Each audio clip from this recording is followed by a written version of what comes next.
to, putting yourself out there and maybe falling short, or what you think is falling short. It's funny, I come here as a very proud daughter of two immigrant parents who came here and sacrificed so much for us to thrive and create and build community. So instead of standing here and talking about failure specifically, I really wanted to talk about two things: fear setting and the cost of inaction, or the cost of status quo. So has anyone heard of fear setting? Raise your hand. There's a gentleman that I really admire. His name is Tim Ferriss. He's a public speaker, he's an author, and he's a podcaster. And in his darkest time, he came across, or he created this exercise called fear setting, where you basically have just an out of 3 sheets of paper. On the first sheet of paper, you answer the question, what if I, ... What if I, whatever your biggest fear is, what if I move to a new country? What if I decide to start this podcast or this business or this new venture? And you have 3 columns, and you basically outline, you define what is the worst possible scenario that can happen if I decide to take that risk or make that jump. In the second column, and you'll outline 15 to 20 things of what could possibly happen. In the second column, you go through and you outline things that you could do today to prevent those worst case scenarios from happening. Again, 15 to 20 things that you could do. And in the third column, you outline what you could do to repair. So if you decide to move with this action, you decide to move into a new country, and the worst possible case scenario happens, what can I do to repair and fix it? And so this is the action, the exercise of actually going through and outlining what can happen and what's in my control to actually remedy it is actually really possible. It's so comforting, but also that we tend to overplay or really overemphasize what can go wrong, and oftentimes it won't happen. On the second sheet of paper, he looks at what are the benefits if I achieve even a little bit, partial success in doing this, right? In doing this what if I statement. And in the third, last sheet of paper, he goes through what would be the cost of an action. What would be the cost if I actually just stayed and decided not to do anything at all? And you notice that can actually be, and it is, worse than taking that risk and failing and learning from it and growing, right? So the cost of an action are things like complacency. Complacency is a decision that you make, right?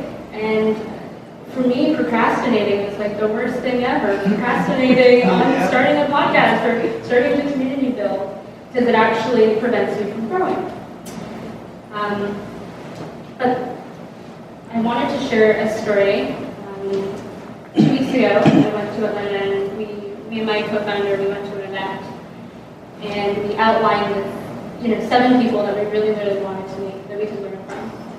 And so that evening, we go out to a restaurant. We find a restaurant on our phone, we go out, and the Uber driver was super new to the city, so he had no idea where he was going. We got lost, and we were an hour late to our destination, to where we wanted to eat. And so we started wandering, and then we walk up to we started wandering, and then we're okay, we actually came here to go to a specific place. So we pull out our phone, we search up the directions, and then as we start walking to the restaurant, the 7 people that we wanted to meet at that event, that we planned to meet in Ottawa before going out, all walk up in a group. And I know this is not a coincidence because we were an hour late to get to this restaurant. But they start walking up, and we enter the restaurant at the exact same time as these people. These are people that we admire. They are doing such amazing work in the area of diversity and inclusion, which I will echo until the day I die, the importance of inclusion. And so we sit there, we're standing, we're all waiting because the restaurant's full. And we're nervous, we're shitting our pants, and we know we need to say something, right? We know we need to talk to them, but we don't know what to say.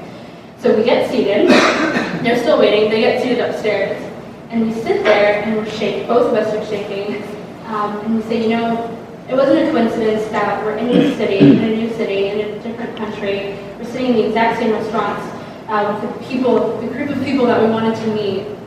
So we looked at each other in the eye and we said we were not going to leave here until we talked to them. And so we told our server, who's the nicest guy ever, Anthony, that we have a group of people that we really wanted to meet in the city, but we don't know what to say. And we just outlined who they were. We said, you know what, you guys are genuine in what you're telling me, just go with that. So he disappears. We continue eating.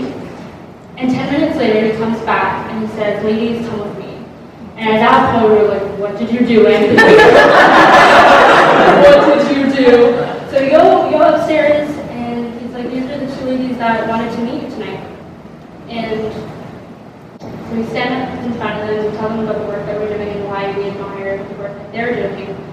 And immediately, they go and try to connect with us. So we go back downstairs, and we sit there, and at that point, we're shaking. But as soon as we sat down, we started crying. And we're super emotional, both of us. And it wasn't the fact that we met them, or the fact that this is something that we wanted to do and we felt that we manifested it. It was the fact that we got out of our own way, right? And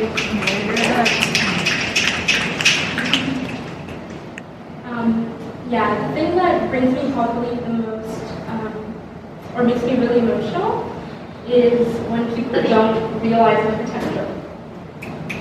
And I see it every day. There was a potential that I didn't see in myself for going outside myself. I don't know why. And I think, you know the quote, like, we are our own worst enemy, I think is in that moment we realized how powerful that statement was. Because every day, you see barriers or whatever the obstacles are in front of your way, but oftentimes it really is like your own foot that you're stopping from making that investment or growing in your development or, connecting with people that you're supposed to connect with. And it was in that moment that we both basically, outlined, this is what we have to do. We have a mission, we have a vision that we want to create and manifest, not just for ourselves, but for, specifically for us, it's for people of color. And so we just said, whatever we want to do, whatever we want to start, whatever we want to build, let's just say it, and then let's go forward, right? So when your heart is good and your intentions are clear and you know and you see clearly the vision that you're trying to walk towards, I believe that the universe will make it happen for you. It will conspire to make everything happen into your favor. So,